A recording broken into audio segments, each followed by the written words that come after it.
Hello, good morning. Dahil walang pasok ang mga bata, ayan, naglalaro muna sila. At dahil nga walang pasok ang mga bata at ang mga isip bata, ay magluluto muna tayo ng malunggay. Ay, ito mong pagkakaos mo na yan, oh. May lang, ayaw ang ningit eh. Siyempre, meron din tayong isda. Ipipirito natin at ilalahok dyan. Yan, nanood mo na ang mag-ama ko habang naghihimay.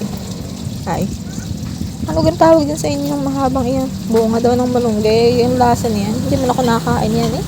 Ay, ito ang kuha ng isang lalaking tokmula ito. Masarap daw yan eh. Ay, hala, sige, lutuin mo kung gusto mo. Kung saan ka masaya ay siya. Doon ka. At ayun na nga, naghihimay pa rin. Yan. Pagsasadami na rin. Ay, pag hindi mo na naubos. Yan, nagkwentuhan na nga kami dyan. Yan. Tuha muna kami mag-asawa.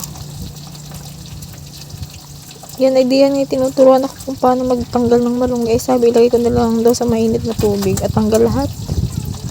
O, may pagbahak pa na niyog at gagataan nga. Yun lang. Sunod na eh.